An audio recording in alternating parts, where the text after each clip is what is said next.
গড় আয়ু আমাদের ৬০ থেকে ৬৫ বছর। ১০০ বছরের মানুষ চোখেই দেখা যায় না। হয়তো মনে করে নিলাম আপনি ১০০ বছর বাঁচবেন। ১০০ বছর পর কিন্তু আপনাকে মৃত্যুবরণ করতে হবে। আপনাকে কিন্তু ১০০ বছর পর হলেও মৃত্যুবরণ করতে হবে। মৃত্যুবরণ যেহেতু করাই লাগবে, হায়াতের জিন্দেগিতে আপনি দুনিয়ায় বেঁচে আছেন, যেই ঘরের মধ্যে আপনি ঘুমাবেন, রাত কাটাবেন, সময় কাটাবেন, ওই ঘরটাকে সুন্দর করবার জন্য, ওই ঘরটায় একটু আরাম আয়েশে যাতে থাকতে পারেন, এজন্য ওই ঘরটাকে এত সুন্দর করে সাজাইলেন, টাইলস করলেন, ঘরের মধ্যে খাট বসালেন, ঘরের মধ্যে জাজিম বসালেন, আরো কত আসবাবপত্র দিয়ে ঘরটাকে সুন্দর করে সাজাইলেন। আমি আমার ভাইদেরকে বলছি, বাবাদেরকে বলছি, যেই ঘরের খরচটাই ঘর, যেই ঘরের মধ্যে আপনি থাকতে পারবেন এই গ্যারান্টি পর্যন্ত নাই। ঘরটা আপনি সুন্দর করে সাজাইলেন, কারণ এই ঘরে আপনি যতদিন বেঁচে থাকবেন, ঘরের মধ্যে ঘুমাবেন, ঘরের মধ্যে থাকবেন, এজন্য ঘরটাকে সুন্দর করে আপনি সাজাচ্ছেন। কিন্তু একটা বারের জন্য আমি আপনি চিন্তা করতেছি না, এই যে দুনিয়ার জিন্দেগিতে বেঁচে আছি, কখন যেন আজরাইল আমার কাছে চলে আসে। আজরাইল যখন আমার কাছে চলে আসবে, আসার সঙ্গে সঙ্গে আমি মৃত্যুবরণ করব। মৃত্যুবরণ করার পর যেই সুন্দর ঘর দুনিয়ার জিন্দেগিতে আমি বানাইলাম, এই ঘরের মধ্যে ঢুকতে পারি আবার নাও পারি, কিন্তু একটা ঘরের মধ্যে আমাকে আপনাকে অবশ্যই ঢুকতে হবে। মন না চাইলেও যেতে হবে।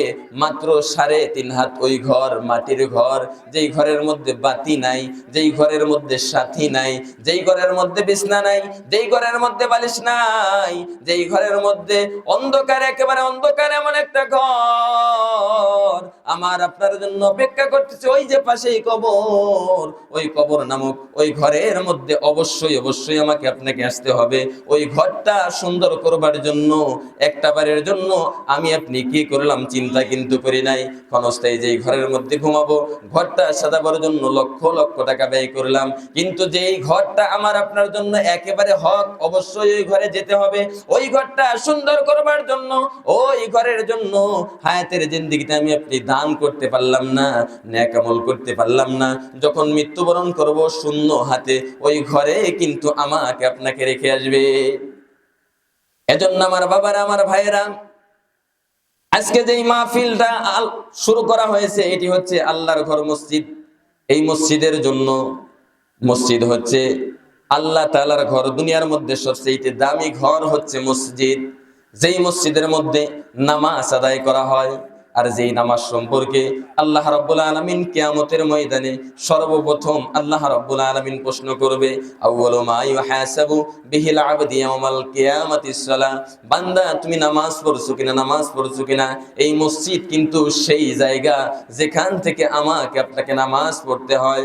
সম্মানিত উপস্থিতি, আল্লাহ রাব্বুল আলামিন কোরআনুল কারীমের মধ্যে বলছেন, আজকে যেহেতু পবিত্র জুমার দিন, এজন্য জুমার দিন সম্পর্কে একটু আলোচনা করা প্রয়োজন।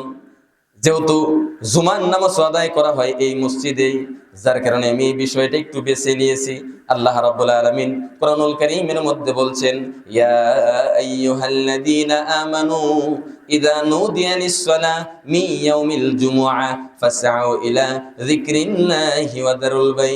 আল্লাহ রাব্বুল আলামিন বলতেছেন, ও দুনিয়ার ঈমানদারেরা, তোমাদের সামনে যখন জুমার নামাজের জন্য আযান দেওয়া হয়, আরে দুনিয়ার মানুষ, জুমার নামাজের জন্য আযান দেওয়ার পর তোমরা আর দুনিয়াবি কোনো কাজ করো না। ও দোকানদার, তুমি দোকানদারি বন্ধ করে দাও। কৃষক, তুমি কৃষি কাজ বন্ধ করে দাও। ও রিকশা চালক, রিকশা চালানি বন্ধ করে দাও। ও নৌকা চালক, নৌকা চালানি বন্ধ করে দাও। তোমরা যে যেই কাজ করো, সমস্ত কাজ বন্ধ করে দিয়ে, ক্রয় বিক্রয় বন্ধ করে দিয়ে, মসজিদে নামাজ আদায়ের জন্য, জিকিরের জন্য তোমরা ঘরের মধ্য থেকে বের হয়ে যাও। জুমার দিন আজকে আমাদের মাঝ থেকে বিদায় নিয়ে চলে যাচ্ছে। জুমার দিনটা কিন্তু ছিল দামি একটা দিন। 7 দিনের মধ্যে শ্রেষ্ঠ একটা দিন হচ্ছে জুমার দিন। এই জুমার দিন গরিব, যারা আমরা গরিব মানুষ, তাদের জন্য কিন্তু হজের দিন ছিল। জুমার নামাজ আদায় করবার জন্য এই মসজিদ ঘরটা, আর এই মসজিদ ঘরের জন্য আজকে উন্নতি কল্পে মাহফিলের আয়োজন করা হলো।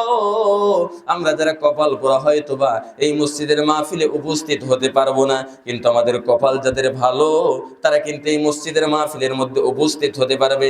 কারণ হলো, এই যে জান্নাতের বাগানটা সাজানো হলো, এই জান্নাতের বাগানে সকল মানুষ কিন্তু পাইকারি হারে বসতে পারবে না। আল্লাহ রাব্বুল আলামিন যাদেরকে কবুল করবেন, কেবলমাত্র ওই লোকগুলো, ওই মানুষগুলাই জান্নাতের বাগানের মধ্যে এসে বসতে পারবে। এজন্য